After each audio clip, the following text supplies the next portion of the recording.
buenas tardes. Mi nombre es Raúl Campos Vega, soy profesor de Estado en Historia y Geografía y también divulgador del patrimonio y la cultura de la región de Coquimbo. En esta oportunidad tendré la suerte de poder comentarles y hablar con ustedes sobre mi trabajo en el reconocimiento y puesta en valor del patrimonio funerario de la región de Coquimbo. En el año 2008 tuve mi primer acercamiento con el mundo de los cementerios en un proyecto que se tituló Cementerios del Desierto. En este proyecto tuve la oportunidad de conocer y catastrar los cementerios de nuestro país ubicados principalmente en el norte, en oficinas salitreras que ya se encuentran cerradas, pero que junto a ellas aún persisten estos camposantos, los cuales lamentablemente están expuestos al abandono y al saqueo. Esta oportunidad, este proyecto me brindó la oportunidad de conocer en una primera instancia el patrimonio de nuestra región de Coquimbo asociado a los cementerios. Posteriormente, entre el año 2010 y 2013, desarrollé un proyecto de catastro y puesta en valor de los cementerios de las comunas de La Serena, Coquimbo, Vicuña, Ovalle, Illapel y Salamanca.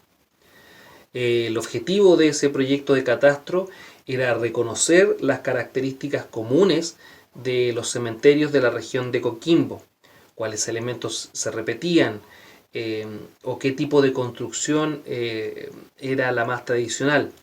Reconocer también artesanos que se dedicaban a prestar servicios como el de tallado de lápidas o el de la construcción de los mausoleos. Así que durante ese tiempo, entre el 2010 y 2013, pude trabajar en ese proyecto.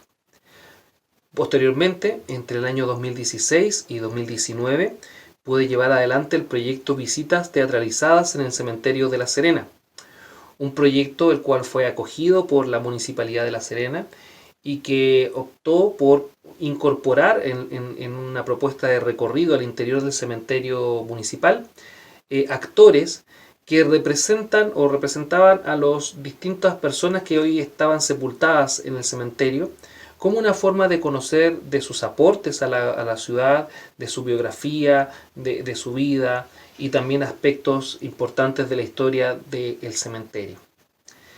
Con esto yo quiero un poco demostrar la expertise que tengo en el análisis del patrimonio funerario de la región de Coquimbo y del trabajo que he realizado en esta línea. Por lo que en esta oportunidad voy a explicarles y les voy a contar algunos elementos del patrimonio funerario de nuestra región. Es importante, antes de continuar, el poder mencionar qué es lo que se entiende por patrimonio funerario. Y este es que todas aquellas manifestaciones sociales, culturales, artísticas, históricas, que se desarrollan en el interior de los cementerios son sujetos de patrimonio. Vale decir, son el resultado de prácticas que han sido ejecutadas por nuestros ancestros y que se han mantenido de alguna manera hasta el día de hoy. Y porque también nos ayudan a preservar la memoria, a conservar gran parte de nuestra memoria histórica, como lugares, como digo, físicos, donde están sepultadas las personas y está el recuerdo a través de sus tumbas. Es importante mencionar de que el patrimonio funerario es algo nuevo, es un fenómeno que no tiene más allá de 20 años. Entre la primera vez que se empezó a hacer notar que era necesario invertir gestiones para la puesta en valor de los cementerios tanto del mundo, Chile, América y Europa. Por ello, el año 2005 aparece la primera declaración de organizaciones destinadas al patrimonio, llamada la Declaración de Newcastle, en la cual se hace notar la necesidad de incorporar a los cementerios, los campos de batalla, los sitios de dolor y memoria o campos de concentración dentro del patrimonio cultural y dentro del paisaje cultural.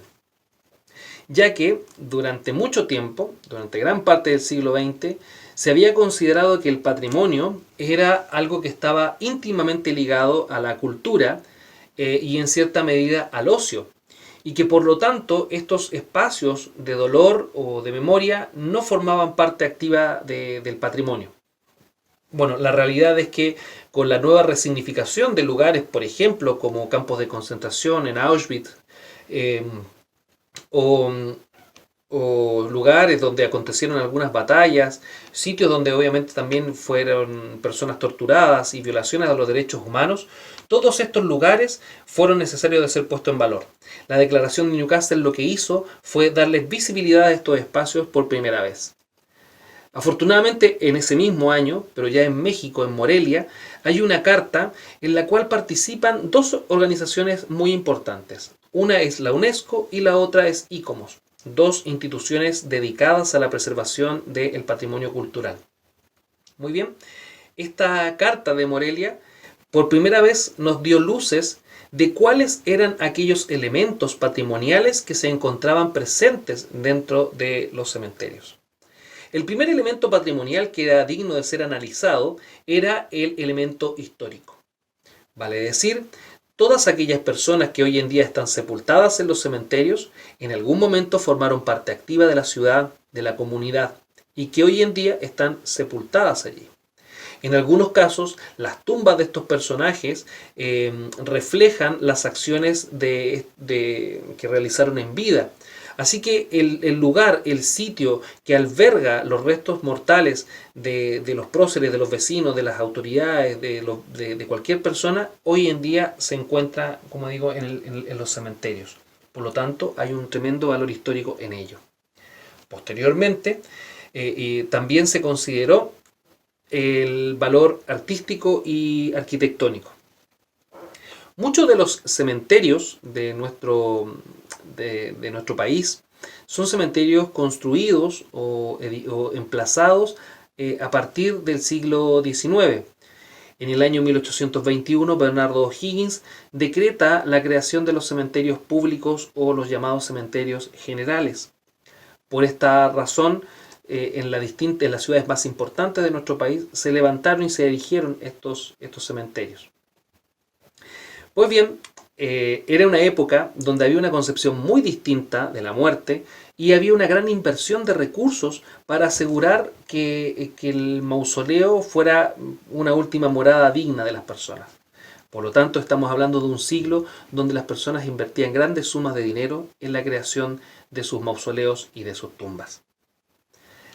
Y esto también involucraba a la contratación de arquitectos, albañiles, carpinteros que edificaran estos mausoleos. Por lo tanto, como menciono, hay grandes valores artísticos y arquitectónicos. E igualmente, las tendencias de la época también se reflejaron dentro de las distintas tumbas y dentro de los distintos cementerios. También, y por último, la Declaración de Morelia hizo notar los valores tradicionales, culturales y las costumbres relacionadas con la muerte. Y en este punto podemos mencionar dos ejemplos muy concretos que son muy conocidos en Chile. Gracias a la prosa y a la música de Violeta Parra, nosotros hoy en día sabemos de los angelitos, que eran velorios de los niños, de los lactantes recién nacidos o aquellos que eran menores de 3 años. Como estos niños eran considerados seres puros, su fallecimiento implicaba que no eran sujetos de pecado y que por lo tanto había prácticamente un paso directo desde la vida en la tierra a el cielo, al paraíso, como digo, por su condición de ángeles. Así que la familia que quedaba muy triste por el fallecimiento de este niño buscaba consuelo en la idea de creer que ahora tenían un ángel que podía interceder por ellos. Así que ahí tenemos un ejemplo común, mucho más común en la zona sur de nuestro país, pero que está asociado a la muerte. Igualmente, otro ejemplo que sirve para graficar las tradiciones y las costumbres mortuorias es el velorio de los bomberos. Recordar que en el siglo XIX, en 1859, los bomberos de Valparaíso quisieron sepultar a uno de sus miembros y que también era parte de la masonería. Y por lo tanto hubieron críticas y rechazo por parte de la Iglesia Católica a que esta persona masón fuera sepultada entre los cristianos de un cementerio católico. Razón por la cual los compañeros de este bombero optan por hacerlos de noche.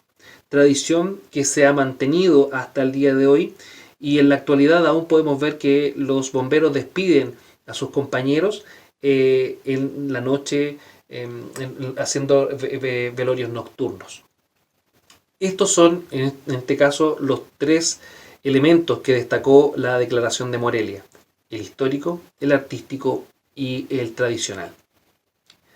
Y por último, a nivel latinoamericano, en Paysandú, surgió también una declaratoria en el año 2010 en el cual se invitaba a las organizaciones, a las administraciones de los cementerios, a los gobiernos, a las municipalidades, a realizar acciones y prácticas tendientes a la puesta en valor y a la gestión de estos cementerios patrimoniales. ¿Ya? Es importante destacar que todos estos cambios que hemos mencionado surgen por los distintos cambios culturales que nuestra sociedad ha ido teniendo con el tiempo. En una primera instancia, o hace 100 años atrás, los cementerios eran mucho más lúgubres, generaban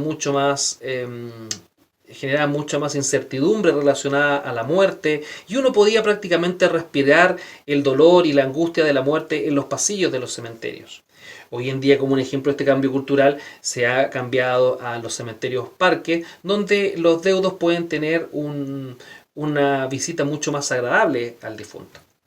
También ha cambiado el tabú relacionado con la muerte. Ya no se consideran los cementerios como lugares estáticos o monolíticos donde las personas no pueden realizar acciones que sean distintas a la veneración de los muertos, sino que también se ha entendido que aquellos patios que forman parte de los patios históricos de los cementerios, donde ya los difuntos no cuentan con deudos que puedan mantener sus tumbas, en esos contextos, en estos lugares, se han creado, como digo, instancias para poder ponerlos en valor y gestionarlos de mejor manera, ya que obviamente no existen los mismos recursos que existían anteriormente para la mantención. Como digo, estos son espacios que han dejado de tener visita y por lo tanto las familias han dejado de preocuparse de mantenerlos. También ha existido una gran degradación de los cementerios. Como he mencionado en otras oportunidades, es muy lamentable de personas que tienen un alto poder adquisitivo y un gran bagaje cultural, lamentablemente incurren en la receptación de especies que son sustraídas de los cementerios, y esto obviamente genera la degradación de los mismos. Mencionados ya estos elementos o estas cartas que nos permiten identificar los valores patrimoniales de los cementerios, voy a mencionar ahora otros elementos relacionados al patrimonio funerario y que no pasan necesariamente por los cementerios. Uno de estos ejemplos son las animitas. En todas las comunas de nuestro país, a lo largo de sus caminos, de sus vías férreas, es posible encontrar animitas. El origen de esta tradición se remonta a nuestros pueblos originarios, principalmente a los pueblos originarios del sur de Chile, del contexto araucano mapuche, ya que ellos tienen la costumbre de considerar que las personas que fallecen, sus almas, sus espíritus, pasan a formar parte del territorio y de la ecología del lugar donde ellos habitan. ¿Ya? Eso, por esa razón, es común que se construyan unas pequeñas casuchas, unas casitas pequeñas, donde el alma del difunto, esta ánima que se encuentra en pena producto de su muerte muy trágica, puede habitar.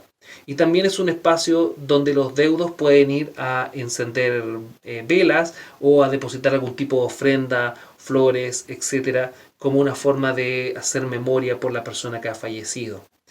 En Chile es muy conocida la animita de Romualdito, que se encuentra en la estación central de Santiago.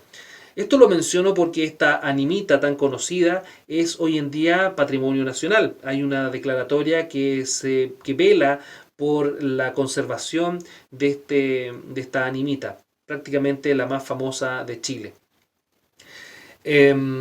También en nuestra región, en La Serena, en Coquimbo y en Ovalle, como digo, es común encontrar en las distintas calles alguna animita que nos recuerda algún hecho doloroso o la pérdida trágica de alguna persona. Quiero mencionar también como un elemento de patrimonio funerario, un ejemplo del patrimonio funerario, los memoriales a nuestros detenidos desaparecidos. En el caso de La Serena, existe un memorial de los detenidos desaparecidos en el espacio público, o sea, se encuentra en una plaza pública, en el Parque Pedro de Valdivia, y también en el cementerio de la ciudad, en el lugar donde fueron indignamente arrojados los cuerpos de estas personas asesinadas por la caravana de la muerte, también se ha levantado un memorial, un espacio que nos llama a la reflexión, con el objetivo también de que estos eventos tan trágicos de la dictadura no vuelvan a repetirse nunca más en nuestro país, ¿ya? Esto me parece muy importante, ya que como había mencionado, los sitios de dolor y de memoria hasta hace 20 años atrás no habían sido considerados como elementos del patrimonio. Y que hoy en día, como son elementos de memoria, es mucho más fuerte esta vinculación con lo patrimonial. Otro elemento que también es común que encontrar patrimonio funerario es en nuestras iglesias. Recordar que tanto en la colonia como en gran parte del periodo republicano las personas invertían dineros o donaban dineros a la iglesia para que después pudieran ser sepultados dentro de las mismas. Por lo tanto, es muy importante reconocer las iglesias como lugares donde descansan nuestros antiguos vecinos, los vecinos del periodo colonial. Un ejemplo de este caso es lo que sucede con la iglesia de Santa Inés en La Serena. Una iglesia que hace 10 años atrás fue sometida a un proceso de restauración y en la cual se pudieron encontrar distintas osamentas humanas en las excavaciones, las cuales fueron recuperadas y puestas en una urna de forma de tener la mayor dignidad posible con los restos de estas personas sepultadas en la iglesia. Esto yo lo menciono porque el proyecto de restauración consideró que bajo el altar principal existiera un espacio donde poder depositar estas urnas con los restos. Y esto puede ser visto por las personas, vale decir, estas urnas se exhiben y el público las puede ver.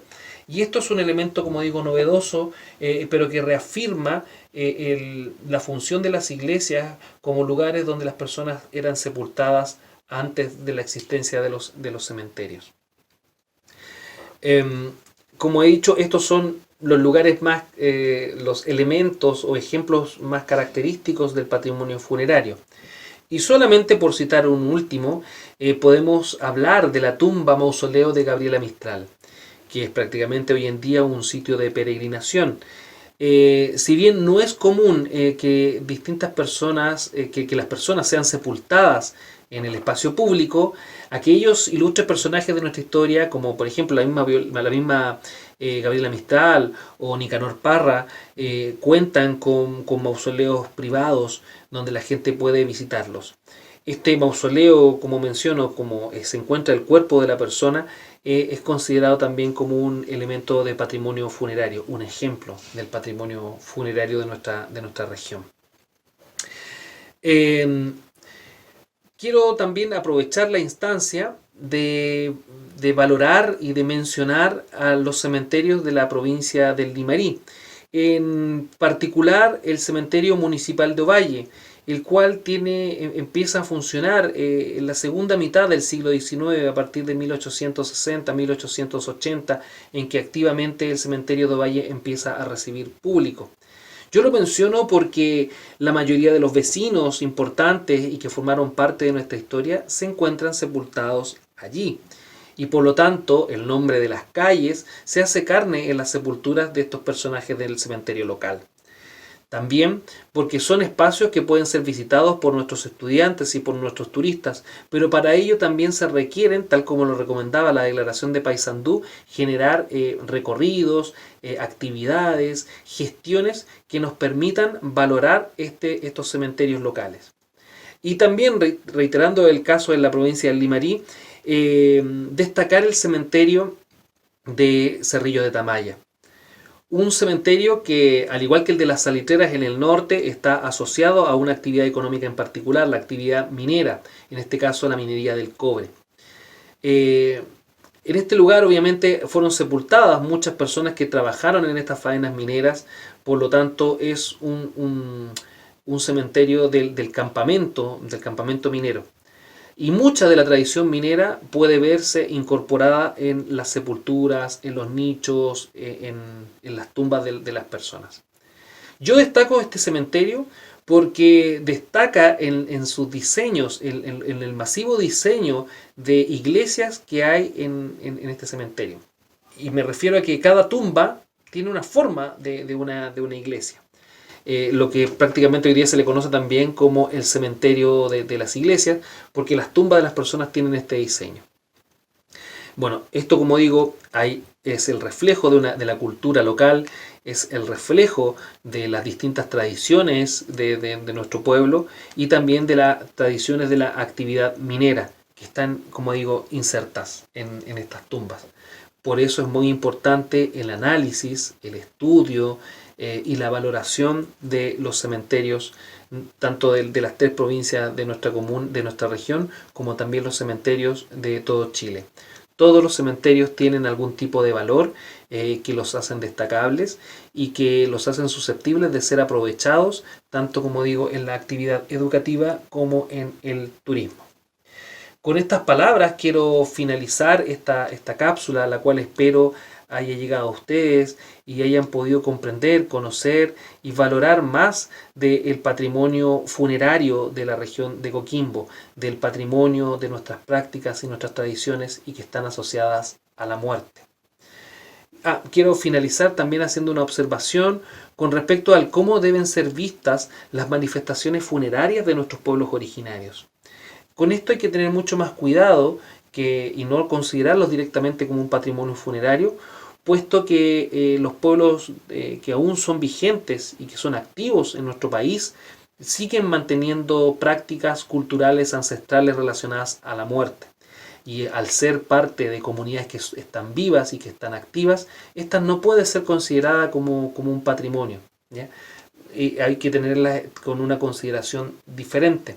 Por ese motivo, no es, a mi juicio, el patrimonio funerario no debe considerar las tumbas o los distintos ajuares o características de las sepulturas de nuestros pueblos originarios, porque, como reitero, son acciones de comunidades que se encuentran aún vigentes, que son vivas y que aún siguen transmitiendo sus prácticas ancestrales.